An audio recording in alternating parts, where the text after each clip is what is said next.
Existe um texto antigo que conta uma versão completamente diferente da história de um dos personagens mais odiados da Bíblia.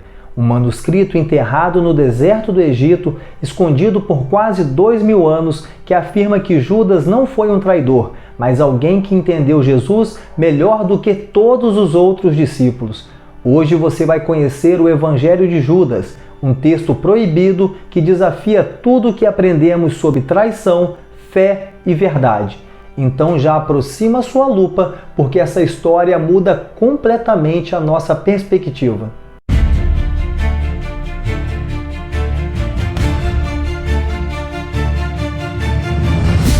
No final da década de 1970, no interior do Egito, um grupo de camponeses encontrou algo estranho escondido em uma caverna no deserto.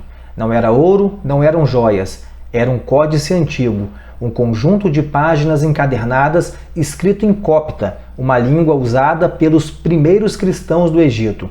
Esse códice ficou conhecido como Códice Chacos. Ele passou por mãos de contrabandistas, colecionadores ilegais e até cofres de banco, se deteriorando cada vez mais até quase virar pó. Somente nos anos 2000, o manuscrito chegou às mãos de especialistas que conseguiram restaurar e traduzir o texto.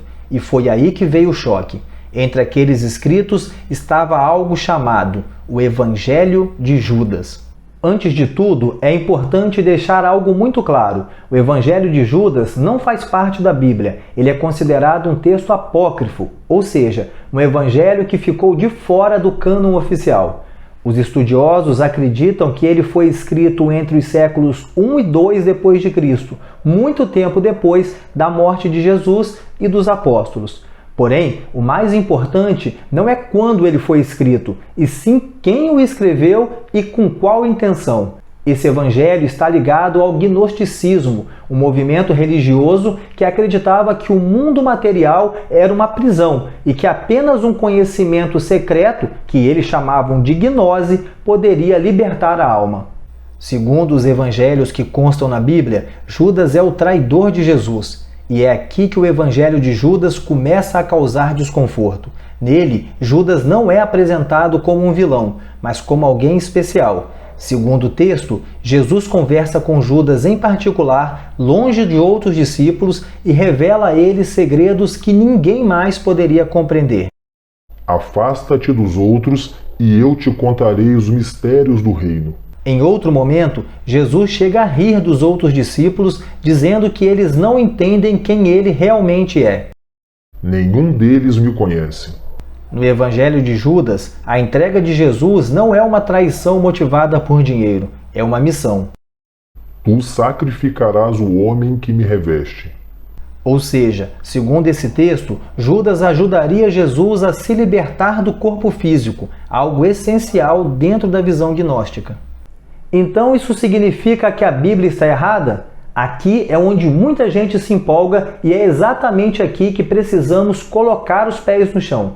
O Evangelho de Judas não foi escrito por Judas. Ele não é um relato histórico direto dos acontecimentos. Na verdade, ele reflete as crenças de um grupo específico com uma visão espiritual muito diferente daquela que venceu e se tornou dominante no cristianismo. Por isso a igreja primitiva rejeitou esse texto, não por medo da verdade, mas porque ele representava uma teologia absolutamente incompatível com os ensinamentos que estavam sendo preservados. Porém, mesmo não sendo um texto histórico confiável, o Evangelho de Judas é extremamente importante. Ele mostra que o cristianismo primitivo não era uma coisa só. Existiam disputas, ideias concorrentes, interpretações diferentes sobre quem era Jesus e o que sua morte significava. Se por um lado esse evangelho não muda a Bíblia, por outro, ele muda a nossa compreensão sobre como a história da fé foi construída. O Evangelho de Judas não reescreve a história, mas nos lembra que toda a história tem mais de uma voz e que muitas vezes o que sobrevive não é necessariamente o que aconteceu, mas o que venceu.